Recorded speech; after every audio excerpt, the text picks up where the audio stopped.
বর্তমান সেনাপ্রধানের একটা গুরুত্বপূর্ণ ভূমিকা রয়েছে এই সরকার গঠনে এবং সরকার পরিচালনায় সাহায্য করতে, সেরকম যদি বুঝি তাহলে শেখ হাসিনা থেকে শুরু করে আওয়ামী লীগের অন্য লোকরা যাতে নিরাপদে থাকতে পারেন সেটা দিয়ে কি তাদের একটা বড় ভূমিকা আছে? অর্থাৎ শেখ হাসিনাকে দেশের বাইরে যেতে দেওয়াটাই আসলে সেই সময় সবচেয়ে ভালো অপশন ছিল কিনা, এবং তাদের কাছে যারা আশ্রয় ছিল অর্থাৎ সেনাবাহিনীর কাছে যারা আশ্রয় ছিল তাদেরকে নাম প্রকাশ না করা বা তাদের কাউকে কাউকে ছেড়ে দেওয়া, পালাতে দেওয়া, সেটি একটি ভালো অপশন ছিল কিনা? আপনার কাছে কি মনে হয়? প্রশ্নটি যেহেতু উঠলো সেহেতু আপনার কাছে একটু।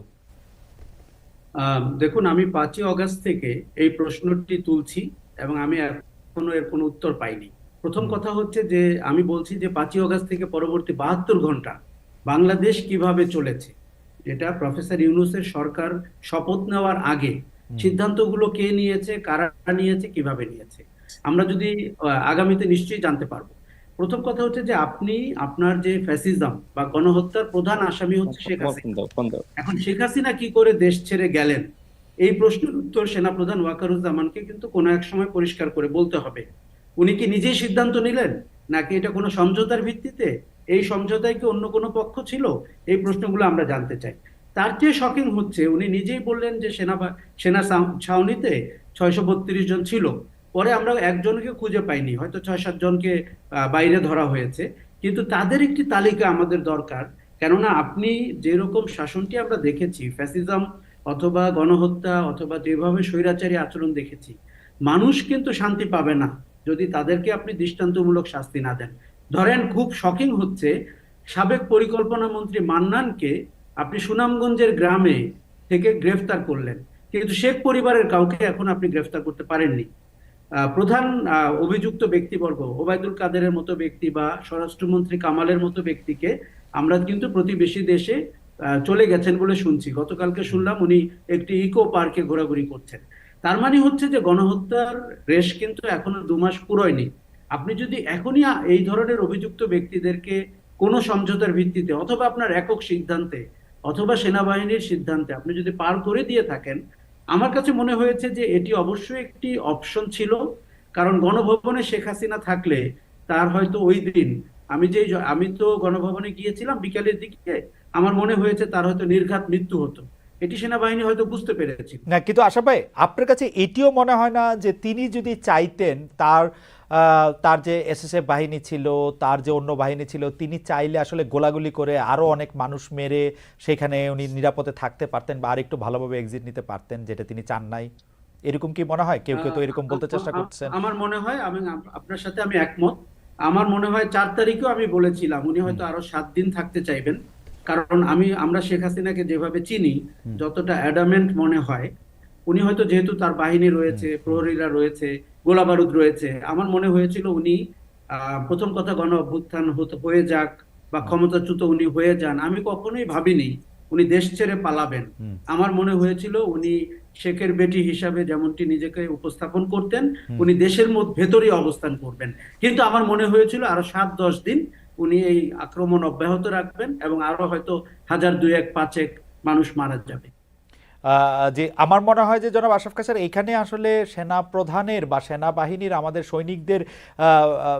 সৈনিকদের একটু প্রশংসা করতে হয়। তারা হয়তো রাজি হন নাই এই জিনিসগুলি করতে, যেহেতু তাদের আমি আন্ডার আমি কমান্ডে ছিল। আপনাকে পরিষ্কার বলি, আমার জি। যতটুকু তথ্য রয়েছে এটা সৈনিকদের ভূমিকা। হুম। কারণ দেখুন, আপনার মাঠে কিন্তু সৈনিকরা ছিল, তারা দেখেছে তারা কাকে গুলি করছে। হুম। আপনি যদি শ্রেণীগত ভাবেও দেখেন, কারণ একজন সৈনিক কোন ব্যাকগ্রাউন্ড থেকে আসে, তারা কিন্তু বন্দুক ঘুরিয়েছে। আমি জেনারেলদের সম্পর্কে কিন্তু আমি খুব উচ্চ মুখ হতে পারছি না। হুম। কাজেই ওয়াকারুজ্জামান এক ধরনের প্রশংসা তো আমাদের থেকে পান, যে উনি একটা রক্তপাতহীন সমাধানের দিকে গেছেন। হুম। কিন্তু এটিও তো সত্যি যে উনি তার আত্মীয় এবং তাকে উনি নিরাপদে ভারতে পৌঁছে দেওয়ার ব্যবস্থা করেছেন। শুধু কিন্তু তাকেই না, তার কিন্তু পরিষদ বর্গকেও উনি ভারতে হয়তো পৌঁছে দেওয়ার ব্যবস্থা কিন্তু করেছেন। যদি যদি এটা তিনি না করতেন, আরো সাংঘাতিক রক্তপাতের মধ্যে দিয়ে যেতে হতো না? এক ধরনের গৃহযুদ্ধ লাগার সম্ভাবনা ছিল না? কারণ অবশ্যই যেতে হতো, এবং হুম। আপনি ঢাকার রাজপথে অনেক দেহ সেক্ষেত্রে পড়ে থাকতে দেখতেন, হুম। মৃতদেহ পড়ে থাকতে দেখতেন, আমাদের কারোরই মনে হয়নি ওটি খুব ভালো অপশন ছিল। ওকে। কিন্তু যেই জায়গাটিতে আমি থামতে চাই সেটি হচ্ছে, আপনি যদি দৃষ্টান্তমূলক বিচার না করতে পারেন প্রতিটি হত্যার, এবং তাহলে কিন্তু এই যাদের স্বজন হারিয়েছে তারা কিন্তু শান্তি পাবে না। যেমন হুম। মির্জা ফখরুলের আগের বক্তব্যের ব্যাপারে আমি একটা কথা বলি, পৃথিবীর কোথাও ফ্যাসিজম অথবা স্বৈরাচারী শাসককে ঠিক 2-3 বছরের মধ্যে পুনর্বাসনের সুযোগ দেওয়া হয় না। আপনি ইউরোপের দিকে তাকান, কেননা শাসনটির যেরকম টক্সিক হয়, আপনি অন্তত কিছুদিন তাকে দূরে না রাখলে তারও একটা রিয়েলাইজেশন হওয়া কিন্তু কঠিন। প্রথমত বলি, আমার কাছে একটু অস্বাভাবিক লেগেছে যখন সেনাপ্রধান ওয়াকারুজ্জামান তার প্রথম মিটিং এ জামাত ইসলামীর নাম দুইবার বলেছেন এবং হেফাজতের কথা বলেছেন, মামুনুল হক। হুম হুম। আমার কাছে মনে হয়েছে বাংলাদেশের প্রধান বিরোধী দল হচ্ছে বিএনপি, তার নেতা হচ্ছেন মির্জা ফখরুল, তার নাম কিন্তু উনি বলেননি। কিন্তু এটি যখন বললেন তখন থেকে আমরা বুঝতে শুরু করলাম যে সরকারের সাথে বা যারা সরকারটি গঠন প্রক্রিয়ার সাথে 5 তারিখ থেকে 8 তারিখ পর্যন্ত যুক্ত ছিলেন, তাদের সাথে ইসলামী দলগুলোর একটি সখ্যতা তৈরি হয়েছে। সেটা ওয়াকারুজ্জামানের থেকেও শুরু হতে পারে। পরবর্তীতে আমরা দেখলাম যে অস্বাভাবিকভাবে ইসলামী দলগুলো এই সরকারের এক ধরনের পৃষ্ঠপোষকতা পাচ্ছে, আপার হ্যান্ড পাচ্ছে ইসলামী দলগুলো। তাদেরকে যখন কোনো সমাবেশ হয় রাজনৈতিক দলগুলোর, ইসলামী দলের সংখ্যাধিক্য আমাকে খুব ভাবায়।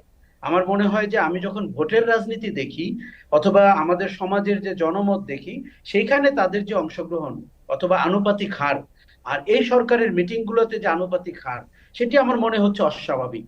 এবং আপনার আপনার কথায় আমি পুরোপুরি একমত।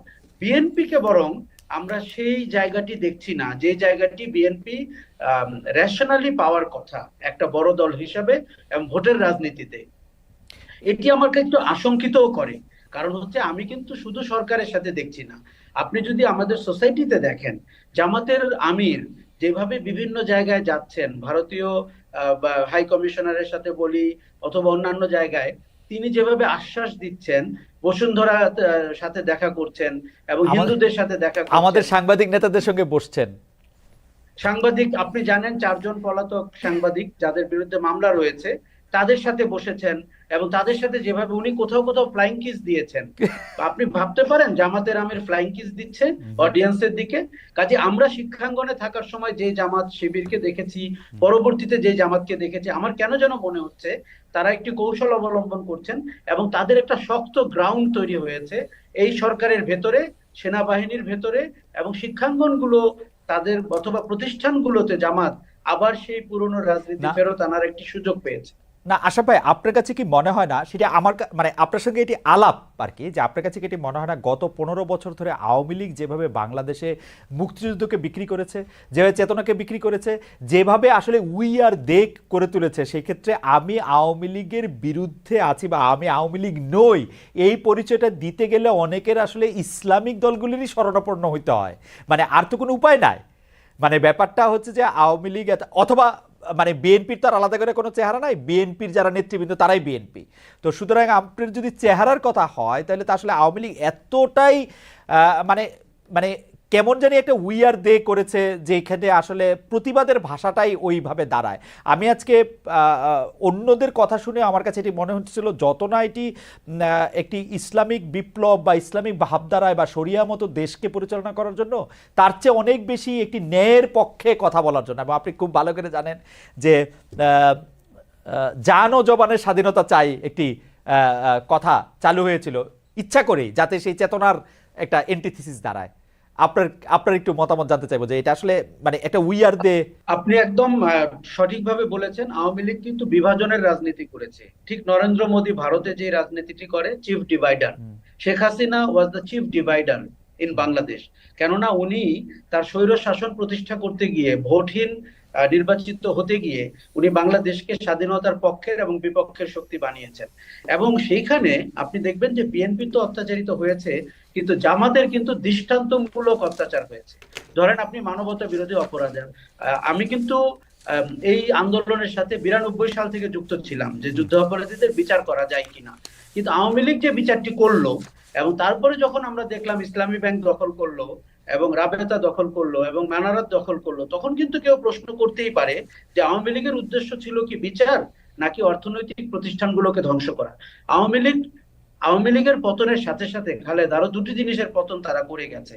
একটি হচ্ছে মুক্তিযুদ্ধ, আর একটা হচ্ছে শেখ মুজিব এবং ধর্মনিরপেক্ষতা।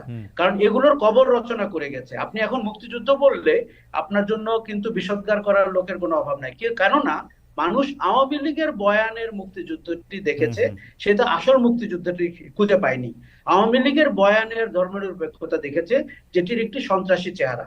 আপনি যখন দেখেন যে কেউ যদি এখন দেখুন যেই দুর্নীতিটি হয়েছে, ধরেন $100 বিলিয়ন 15 বছরে তারা পাচার করেছে। এর পাশে এসে কেউ যদি বলে যে সে আসলে সৎ মানুষের শাসন দিবে এবং ন্যায়ের পক্ষে দাঁড়াবে, আপনি দেখবেন লাইন ধরে মানুষ তার পক্ষে যাবে। বিএনপির রাজনীতি তো আমরা চিনি এবং বিএনপির রাজনীতিটির পরিচয় আমাদের কাছে প্রকৃষ্ট, কিন্তু সৎ মানুষের শাসন, ন্যায়ের পক্ষে জান ও জবান, এই যে শব্দগুলো আমাদের মার্কেটে ঘুরছে, এগুলো সাংঘাতিকভাবে ইসলামী দলগুলোকে সাহায্য করছে এবং জামাতকে সাহায্য করছে, এবং তারা স্বপ্ন দেখছে যে বাংলাদেশে এরকম একটি ঘটনা কিন্তু ঘটবে। আশরাফ ভাই, আপনাকে শুধু আমি জি মনে করিয়ে দিই একটি কথা। খেলাফতে মজলিসের সাথে 2006-এ আওয়ামী লীগ একটি চুক্তি করেছিল যে তারা পাওয়ারে গেলে শরিয়া আইন কায়েম করবে। ভাগ্যিস সেই নির্বাচনটি হয়নি, নালে আপনি বাংলাদেশ আওয়ামী লীগকে দেখতেন ভোটের কারণে, নির্বাচনের কারণে শরিয়া আইন কায়েম করে ফেলতো বাংলাদেশে। তার মানে এই দলগুলোর নীতির যে কি করুণ অবস্থা, সেই জায়গায় অন্তত জামাতে ইসলামী বলতে পারে তাদের নীতির ধারাবাহিকতা আছে। সরকার থেকে তারা আশকারা পাচ্ছেন, সেনা প্রধান তাদেরকে আশকারা দিয়েছেন, এবং তার পরিণতি যা হতে পারে আমরা তাই দেখতে পাচ্ছি।